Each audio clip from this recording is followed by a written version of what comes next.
Where's the microphone? There it is.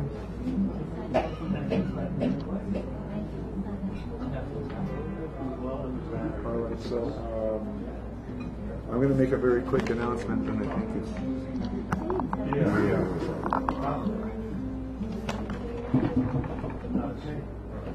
Are we down for the moment? Yes, we are down for the moment. We are down for the moment. Ladies and gentlemen, we're back. Put on the sign. Put on the sign. And I would like, We need a sign to go on the technical difficulty. Technical difficulty. So, hear ye, you were invited to the first Saturday San Francisco Poetry Meeting on Saturday, December 2nd, from 7 to 9:30 at La Promenade Cafe, 3643 Balboa, near 38th. Featured poets will be wonderful. We have Greg Pond, hello, and then we have Ed Q, who had to leave earlier, so we have Greg Pond, Ed Q at La Promenade. This is the flyer here in case you need further details. I will make sure that it can be available to you should you want it in one way or another. Notice my hands never leave my arms. So we're going to get started with our the person who has been assigned the task of opening the second half and then closing it, our last word person, Mr. Christian. Go for it, Christian. You're on, and we'll make sure that everything works for you. Come around, please. I can't hear that. Come on. Ich kann nicht hören. Was gibt es hier denn? I shouldn't say it that way. The poems I selected tonight came out of my memories of Thanksgiving, and I think one of the significant Thanksgivings that I was privy to was on Alcatraz. It was a sunrise ceremony with the Native Americans, and it's absolutely free. You can get a ferry out. Of course, it's very early in the morning. They've limited the ferry boats out there. They had 4 this year. Cutbacks. So that means less people were able to get out. They still have 5,000 people out there. Did they still go good? And then there are two more. They would. Okay, two more elements. My great-grandparents' farm was contiguous to the Mohawk Reservation in the Hudson Valley, and I spent some of my earlier years there. I was born before the Second World War, so after the 2 years with my mother, my family was very busy. My father was conscripted and one day sent to Casablanca, Morocco, as a surgeon, and my grandfather was secretly making uniforms. So I was with my great-grandfather, and all my early friends were Mohawk Indians because the farm was contiguous to the reservation. And then, of course, on Thanksgiving, Puritan Thanksgiving, thank God most of the savages are gone. Dream sequence, out of order. To organize with a degree from the Emma Goldman Finishing School. To improvise like Charlie Parker. Absinthe, squall. Wire noose around can of angel food pudding dangles over Little Mary Sunshine. Parking meter pole mirage dissolves into index finger dialing up Lucifer 9064 on old telephone roulette wheel, infernal busy signal, anesthesia.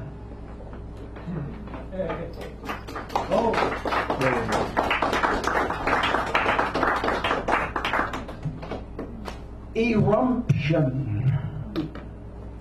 Oh, the old money, the financiers, Sears, actually, to whom Puritan burned Ezra pointed the pen-numbed finger.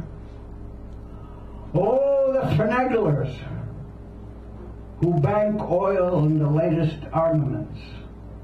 Only they can afford the cold, brazen hands that stir our lives in the iron cauldron gigantic as the caldera cast by Mount St. Helens, and nagging as the bowels of the old Oregonian hill core, who relieves and relives the blast during all her subsequent evacuations in the Portland old folks' home, not the land either she or we would leave, only to survive or to spite the fever of those who would order the world with antimatter.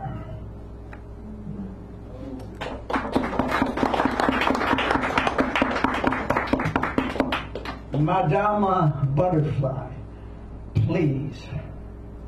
Puccini's visionary opera, written on behalf of American Korean War vets who had suffered with Hep C, or the American non-vets damaged by exposure to Agent Orange. Madama on the wave crest of the cut-rate trophy wives of Caucasian U.S. citizen workaholics who regaled the new world with Amerasian lab technicians, programmers, and ballerinas.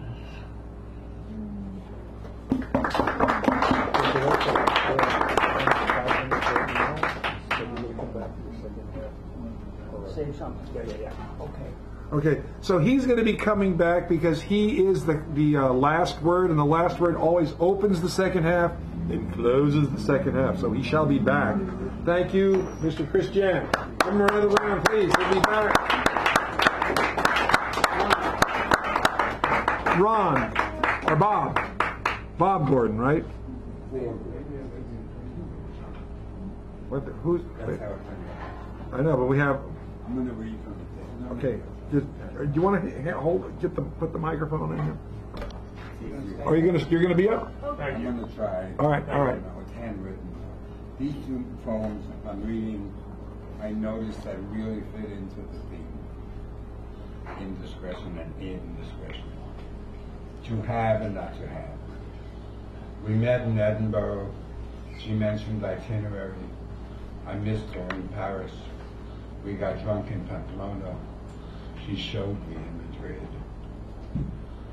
In Granada we had sex. On the Riviera she screamed. There's no room in the car, Manuel told me, she said. I said, c'est la vie, hein? Oh June, oh June, oh June, that is you. And when it happened, love. Next one. Definitely about indiscretion and indiscretion. I also call it looking back to discover what happened and how you feel. And this is called suffocation rag. This political emotional nonsense, the prejudice of skin color, the dogma of sexuality. Gulu, vague terror, quintessentially XYZ. Hey babe, you got Hendrix experience? You know, like precedents, pale skins with Paul Bearer, you got street smarts homeless, dark skinned pusher, you got wild narrative explanations for dead high. You got cross for crucified dead bones. You got Evita, her angel, Sophie Lids, victims, people, U.S. magazines, and Robin Navy suicide by belt hanging in private garage. You got Middle East blue, blue vein Suez, no vanity, beautiful dreamers. You got American bucks like Rodeo, earthquake power in numbers, whore masses, nothing but recycle, mulch, waste. You got ground zero blues, eat your face.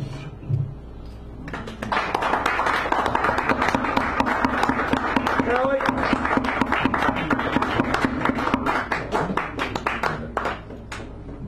Sharon. Yeah. Sharon Scott kid. All right. All right, here we go. Always fun. Right there. There you go.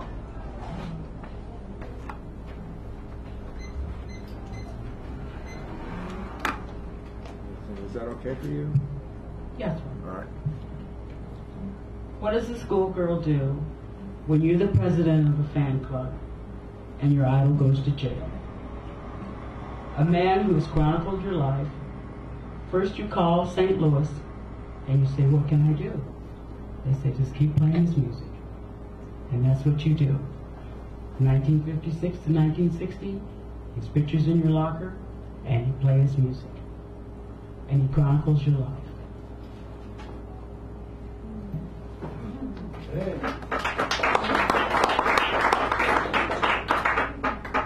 Up in the morning and after school, the teacher is teaching the golden rule. American history and practical math. You're studying hard and hoping to pass. Working your fingers right down to the bone, and the guy behind you won't leave you alone. Ring, ring goes the bell. The cook in the lunchroom's ready to sell. You're lucky if you can find a seat. You're fortunate if you have time to eat. Back in the classroom, open your books. Gee, but the teacher don't know how mean she looks. Soon as 3 o'clock rolls around, you finally lay your burdens down. Close up your books, get out of your seat, down the halls and into the street. Round the bend, right to the jukebox you go in. Drop a coin right into the slot. You gotta hear something that's really hot. The one you love, you're making romance. All day long you've been waiting to dance.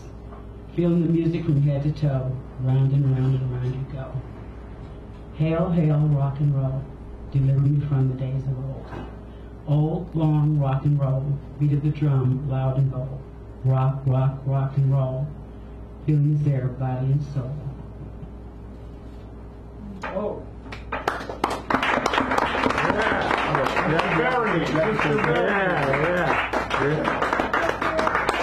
I love that song. I still knew all the words to it. It's like, great.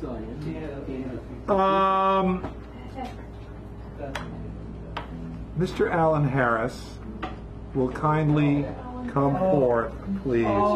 To be followed by our mini feature, Tommy. Harris is in house. And our newbie, Suhaima, and then Rob, and then Stephanie, maybe, if she wants to, and then Christian at the end. So, hello, Alan Harris, how are you? I think it's really important that we not forget, in the midst of the current tragedy that we're living through, known as the Trump presidency, that we not forget what a horrible president George W. Bush was. Oh, yes. So, yes. I resurrected, or I came across this thing that I wrote about 5 years into Obama's presidency, and it's about the previous freak show, and it's dripping with irony. So please don't get the wrong idea. It's dripping over there. It's splashing already. I need that. I should have brought a tarp. Yes. After 5 years, I still can't get over the fact that our president is no longer a phenomenally corrupt, borderline illiterate, religious hypocrite with severe father issues. Every time I see Obama giving a speech on TV, I reflexively yell, "Oh, shut the fuck up!" at the screen before realizing, oh wait, that was the other guy. Please continue, sir. I guess I'm still traumatized by the fact that this soulless, cretinous, mass-murdering fool was once the most powerful person in the world. And how many conversations have I had that went something like this? Yeah, I know he's a mass murderer, but I like him as a person. I want to have a beer with him. Yeah, I want to have a beer with him too, but I want that beer to be served to him in The Hague, where he's on trial for war crimes. And yes, I heard that people said the same thing about Hitler.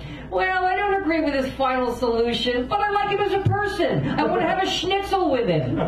Schnitzel! He lied to start a war, dared our enemies to attack our soldiers, crashed the economy, increased the amount of evil on the Supreme Court, made jokes at the expense of people who died because of his policies, and he's going to get away with it. He's going to live for the rest of his life in safety and security and affluence and comfort. So much the little bubbled truth-dwelling sociopath that he will be completely untouched by his reputation as the worst president in our country's history. And there isn't a damn thing that we can do about it, because according to our current president, we have to look forward. But as I sit in my little room, trading correspondence with my good friend John Hinckley, and watching my special edition Blu-ray disc of Taxi Driver over and over again, I ponder the possibility of taking matters into my own hands. However, I know that that will never be, because I'm just not assassin material. I'm more the fall guy type. I am a patsy, as Lee Harvey Oswald so memorably proclaimed. But you know what? It would be an honor just to be framed for the murder of George W. Bush. They framed me. Congratulations. Totally ironically.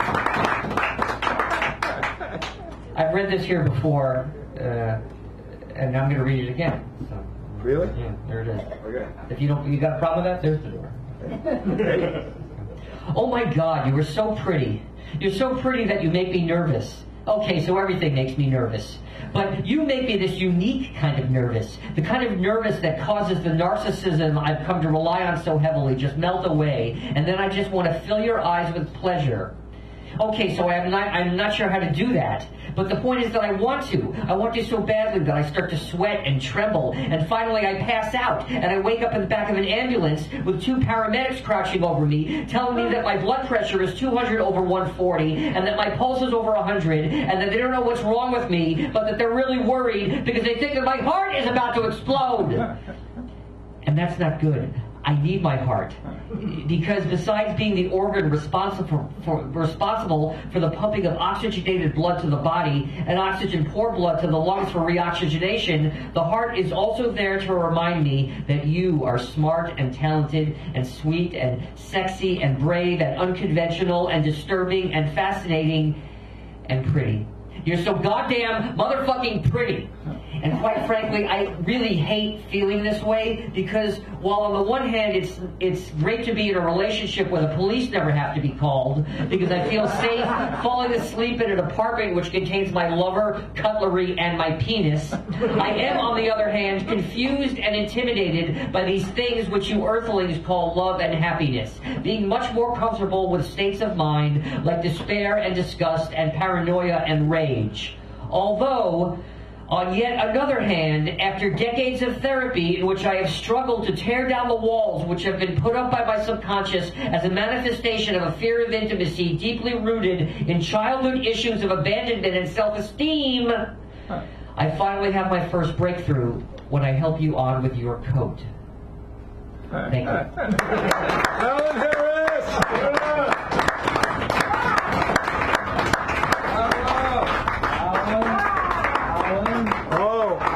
And now, ladies and gentlemen, our mini feature of the evening, Tommy Abacola-Mecca! And he's ready and ready to go. This man has talent. T-A-L-E-N-T. Hey, you can smell. I can smell, too. Oh, yeah, so we get you set up and you're good. Are you going to be sitting or what? No, I'm going to be reading and I'm going to be playing guitar. Okay. I'm going to zoom out a bit so that way we can, catch every glorious bit. Mini production number here. Yes. Okay. Well, we got a fix for all of your troubles and cares. We got it. Yeah, we got it. A little green pill that you should never fear. We got it, yeah, we got it. Believe it or not, it cures all of your ills. The little green pill. Do not use if you're pregnant, over 5'4", a brunette, or have at least one bowel movement a day. Do not operate a vehicle or brush your teeth if you fall into a coma. Side effects include headaches, yellow jaundice, kidney failure, dizziness, heart failure, nausea, bad breath, acne, existential angst, and death. Tell your doctor if you have any strange urges, especially during a full moon. Approved by the FDA, which will approve anything. The little green pill.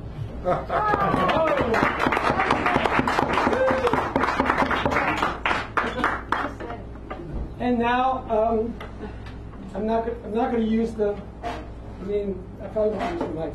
Anyway, I'll just put it here so it kind of... It'll catch something. So, I think this is something we can all identify with, and I want to pay honor to John Hendricks. I love him, Lambert Hendricks and Ross Rocks.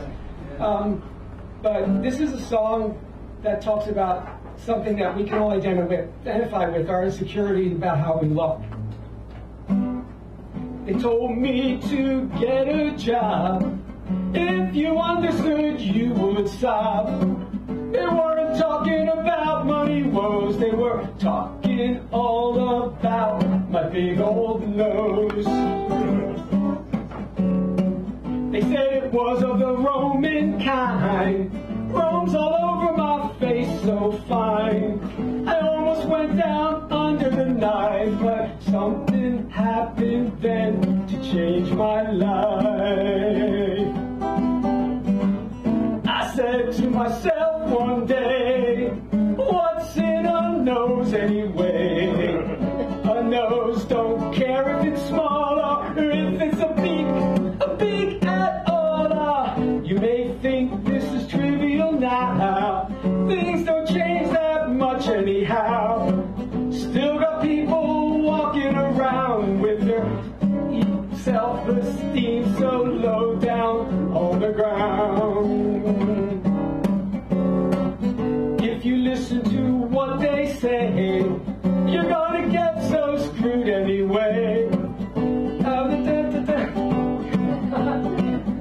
You're never gonna measure up, so best that you treasure all that you got.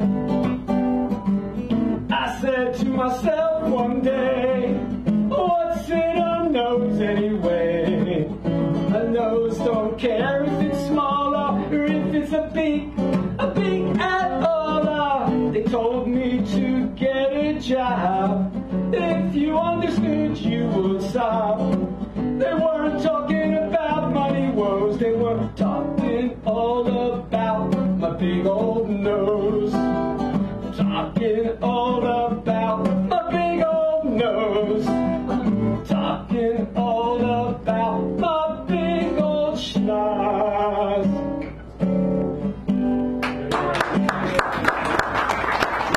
The schnoz.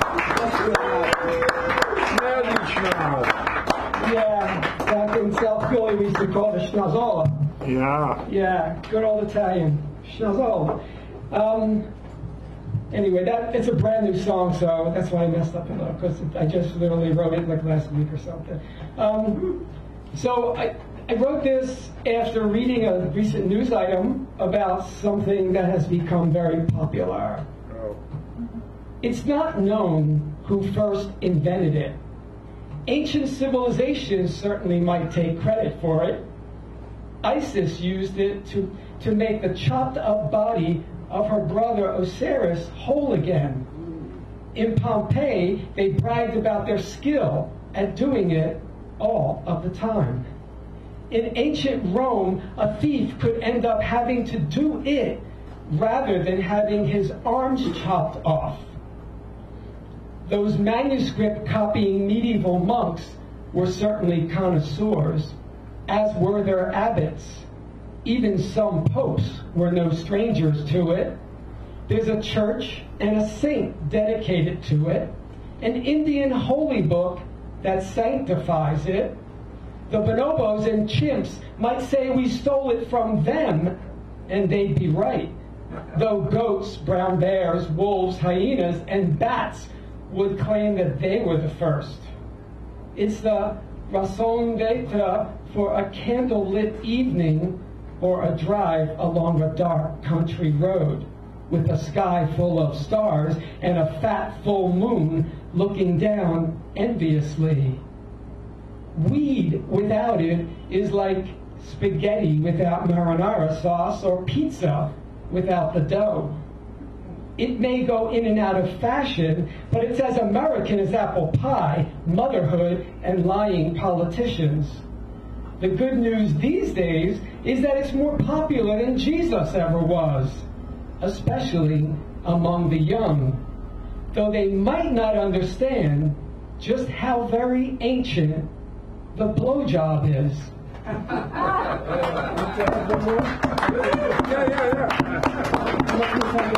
got like 6 minutes. I have 6 minutes. Well, yours is a whole total of 8, so you got Okay, great. Okay, wow. Okay, so this is a tribute to some of my favorite people, the conscientious objectors. Yeah. Everyone in Little Italy knew about Joey, so no one was surprised when he strolled into the South Philly Induction Center in June 1969 with just a hint of makeup on his face, carrying a tasteful little black purse, walking with the slightest sway of his narrow hips, crossed his legs as the army doctor interviewed him. When asked if he were a homosexual, he said, with a slight lisp and a twirl of his wrist, "Like the father of our country, I cannot tell a lie."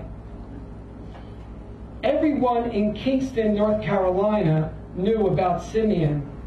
At 16, he organized his fellow high school students to sit in at lunch counters, protests at theaters, stores, and even a public swimming pool to fight segregation, was denounced by a talk show host named Jesse Helms as, quote, "that little colored boy leading a movement," end quote. When called to serve in Vietnam, he refused, took refuge in a black church, was indicted, but avoided jail on a technicality. Everyone in the country knew about Stephen. He joined first and asked questions later. Failed to report for duty when his unit was called to Iraq. He told the press, quote, "The military demands strict obedience, but I will not obey," end quote. Served 6 months in a North Carolina prison not far from where Simeon grew up. Understood, like so many others did, that those who refuse to be led, lead. Oh, I knew you were still have 2 minutes. How's my? I look at it's counting up, not counting down. Okay. All right, so there you go. Okay. Sorry about that. My bad, as they say. Forgive me, Mama. They clocked us. I could tell. No way to warn Carl.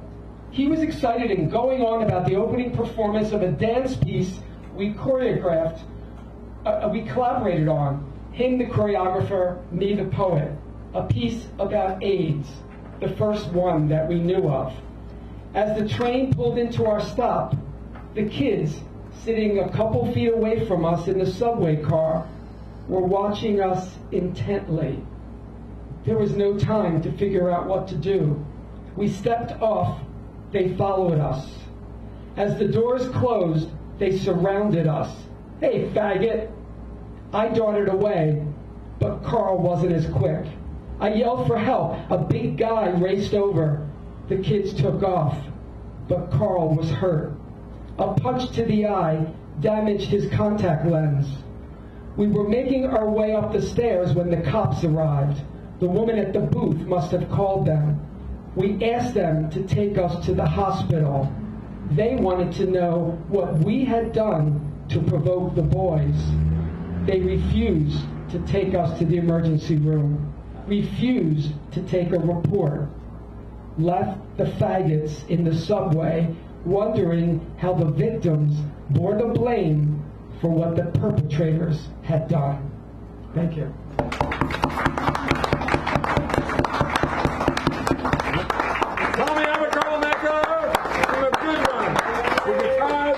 The voice, the history, and he'll be featuring next year. We arranged that already.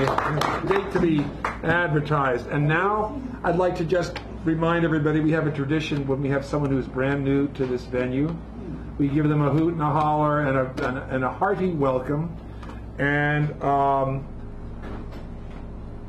Suhaima, yes? She is coming forth. Now let's do it. Let's take care of this person. Welcome this person here. Come on, let's go, let's go, let's go.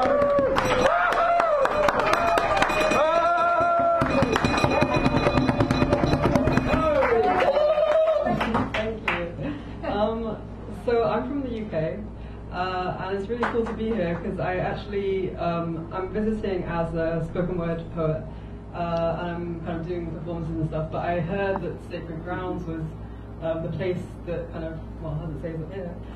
Long history. So I wanted to come along, and it's nice because this is a very different space to the kind of spaces I usually perform in, and I usually perform quite rehearsed pieces. But I thought, well, after watching everyone, that it would be nice to maybe read something that I'm still working on, that's a bit of a draft. So that's what I'm going to do. Yeah, let's have a look. I hate being asked who my favourite poet is, in case my imposterness is exposed. The truth is, I don't recall many names and have not read too widely at all. But the other truth is that my favourite poets have never been published to date. They are nameless, anon, untraceable. They are silence. They are the weight. They are the translucent skin of my grandmother's hands and the unshed tears of my father. And my favourite poems are the ones I don't write, the ones still sealed behind my lips. In fact, my mouth is a graveyard these days, because I am afraid. If poetry should be insurgency, what happens when insurgency is co-opted? What happens when resistance is the day's new slogan and out is the time's new in? Are we able to fight when folded into applause? Can we speak truth to power from the stage? What happens when genocide becomes a word of only 3 syllables and when cliques become acceptable replacements for eulogies? I am afraid. I've seen too many poets perform the poems they were only to get trapped in them. Too much heart work turned to buzzwords because our pain is now a familiar road. We know we should mention our mothers, but still not how to heal them. Make reference to spines and silences, but can't work through the feeling. We mention the ancestors, the ancestors, the ancestors, like somehow they may do the work of storytelling we can't, because we don't really know who they were. Histories become reference points, constellations of trauma pulled into jaw-shaped words. We write about memories we long to remember, continents we haven't seen, and become numb to the violence of the reductiveness of the word, violence. We reduce our poems to mere poetry and get read onto our poems. Our poems get reduced to ourselves, and ourselves reduced to the poetry. We are boxed by our poems before we even speak them sometimes. So now I am a murderer to my poems, because I fear turning them into poetry, stumble over love poems because the only language I can love in was forced on me. I fear forgetting that archives are not just where the papers are. We have archives in the inside hems of old women's shawls, the barber's razors, the taxi rearview mirrors, and the poverty. The poverty. We will always have the poetry of the poverty, but no one listens to that. So when you ask me who my favourite poet is, I will tell you there is no name. My mouth is a graveyard to all the poems I make die before they leave my lips. I kill them from fear that I might shrink them into poetry, might talk more about the mutilation of my name than the mutilation of my humanity, might sound more preoccupied with the crimes of colonialism than the coloniality of crime, that I might be made into a poet and lose sight of the poems around me. My mouth is a graveyard deliberately. After all, burial grounds are only visited by those who already know, and I'm afraid of losing the poem and putting on a show. I've seen too many poets perform the poems they were only to get trapped in them, trying to exist outside of other people's mouths only to get tangled in their own. We are choking on applause, our pain festering in wide-eyed roaring cheers, when it is more than this. We are more than this. So I kill my poems for fear. My mouth is a graveyard. Thank you very much, Sacred Ground. Wow.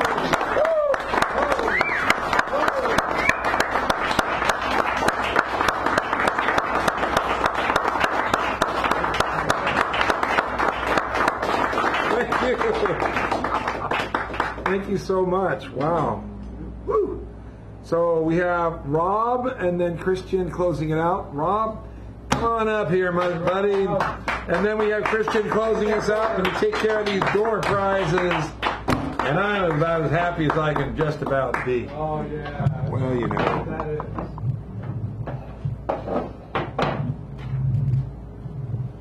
This is not the time to tell my joke, so I won't. Go ahead, Rob. Indiscretions.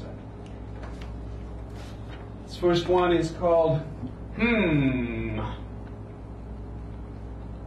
I looked at the sky and knew that Shen Yi did not shoot out 9 suns with his arrows. You call me a clear-thinking fellow? I thank you.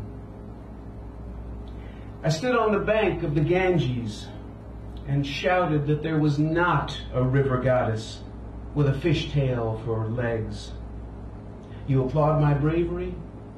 I thank you. As I built the pyramids, I whispered that the sun was not hatched from Geb's egg. The lashes I received make you rightfully indignant.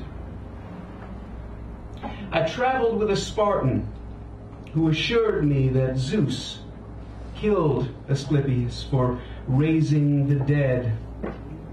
You'd have smiled benignly too, with a moron your sole companion.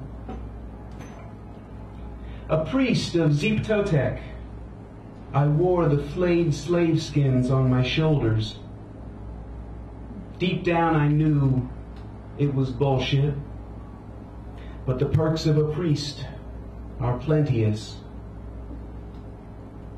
A woman in Rome gathered up her toga when I laughed at the thought that Bacchus raised the dead or turned water to wine. You'd have kept your mouth shut had you seen the rack on this lass. Returned to Tikal, my daughter took her life. My wife was comforted, knowing suicide guaranteed entrance to heaven. You and I know better, but I hadn't the heart to demur. In Narita, my brother struck me when I insisted Hirohito was not some holy descendant of Huri. Your praise won't bring him back, but I thank you. I've known the Sumerian god Nana, and the Norse one too. Neither are movers and shakers in the underworld. A champion of progress, you say? I thank you. And rich, you want to hear rich? An acquaintance tells me that God knocked up a 12-year-old virgin. It is to laugh. Hello, where are you going?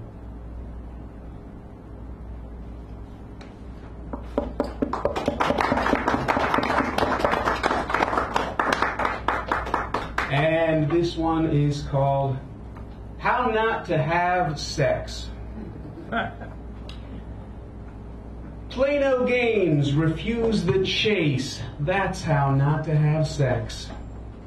Weigh all the cons before proceeding apace. That's how not to have sex.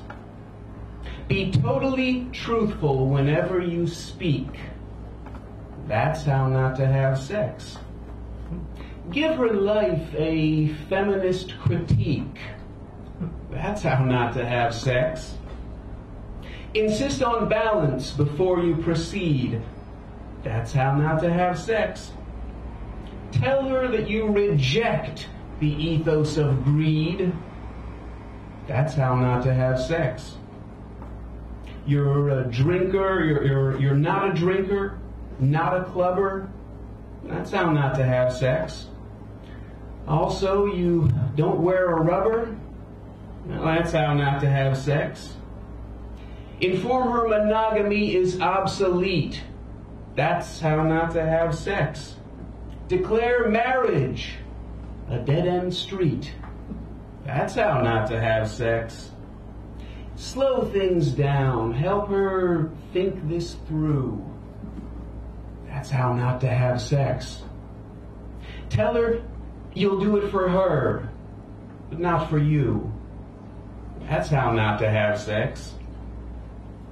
Be honest, clear thinking, selfless, non-drinking. See your chances slowly sinking. That's how not to have sex. You're wrong. And now do the closer. And now Christian's coming back to do the closing and closing pieces. We'll take care of these door prizes, as we like to call them, because they're door prizes. I mean, you know, there might be another name. Door prizes. Two Giftenswachen. Yeah. Okay, I got you on there, buddy. I want to end with 3 poems. One is a lyrical poem by Elizabeth Bishop, a librettist apprentice of mine who's introduced herself as Lita. And I said, have you read the poem Lita and the Swan? She said, no. So I shamed her into reading it. Oh, just a moment. By the way, he's reading from this book. The book I bought to give away. Quite a coincidence. Yeah, is that really? Yeah. It is a coincidence. He's reading the book I give away. I will read a after this I will read a haiku and then a post modern images poem that I just wrote. All right. Who's post? Post. 3 posts. In a fountain. The burglar of Babylon. On the fair green hills of Rio, there grows a fearful stain. The poor who come to Rio and can't go home again. On the hills 1,000,000 people, 1,000,000 sparrows nest, like a confused migration that's had to light and rest. Building its nests or houses out of nothing at all or air, you'd think a breath would end them. They perch so lightly there. But they cling and spread like lichen, and the people come and come. There's one hill called the Chipping, and one called Catacomb. There's a hill of kerosene, and the hill of the skeleton, the hill of astonishment, and the hill of Babylon. Oh. Yeah.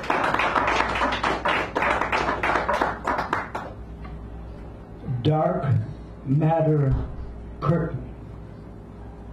On one side, State of the Union, looping.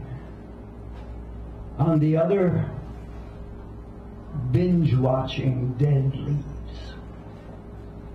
Binge-watching dead leaves? The rushes,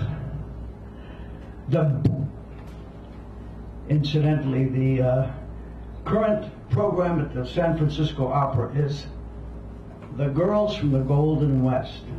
Should have been the Gold Rush Gals, because you know Puccini wrote The Girl of the Golden West, and a lot of people were confused.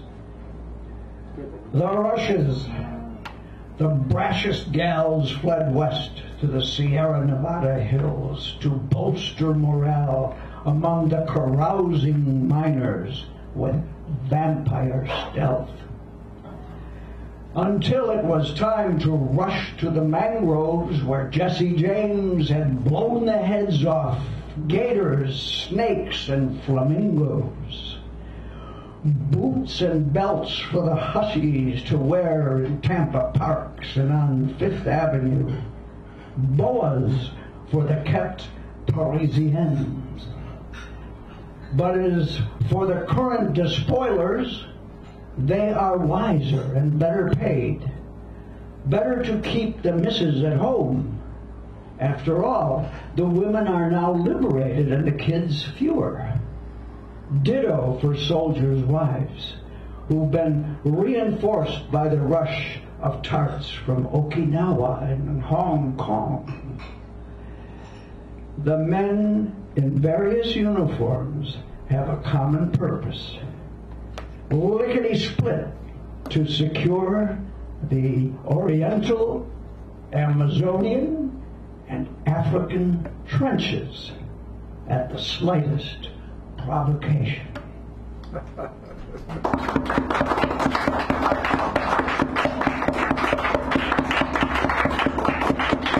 Christian, thank you. Oh, I wanted to give you this so you can just attribute the poem that you picked from Elizabeth Bishop. Just do it over here. It's okay. You can do it over. Yeah. All right. So that concludes this. Now I'm going to show you. We have a few new pieces in the door prize category. The brass ring by Bill Malden. I don't know this. Oh, yeah, I remember him. Yeah. Okay. Look at the back. See the back picture, you know, just like that. Then, of course, we have Bukowski in a sundress. He never looked better. I know. Jack Hirschman, All That's Left. The Boulevard, great collection. Elizabeth Bishop, the complete poems of which you heard a sample just now. Wildlife, these two were given to us by Stephanie Manning. She didn't really want to read, but I tried to get her to read, but she decided to go. Then, of course, The Last Word, the keynote, co-pilot, mini feature, and choosing next week's theme, which is not a mandatory thing. Would you kindly shuffle these very quickly? So I've been shuffling it, but I didn't want to have people think that I just shuffled them to rearrange. Yeah, but since you had Personal discussions benefit. before. Yes, we had no discussions. I'd like to quote one of our preeminent politicians. I don't remember, I can't recall, I don't remember, I can't recall, I don't know, I can't remember, I can't recall, I don't remember. And a drum roll, please. Just for I lied, but Suhaima, you are a winner of the evening. Please come forward. Talk about luck. So the way this is, I'll explain these to you in case any of these books can be yours, or if you're going to come back. But make her come back. Yeah, we could, if you could. I wish I could. Well, any of these are yours for the picking, since you were here and you were number 19. Yeah, that might be a very fun read. Thank you. Thank you so much. Thank you.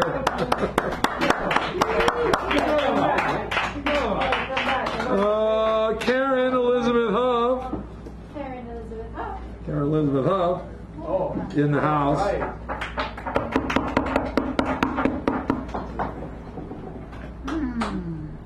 Oh, you can put the name of the poem right there. Yeah. Oh, yes, Jack. That one goes. Thank you. Sharon Scott Kish, would you kindly come forward and select one of these wonderful gifts that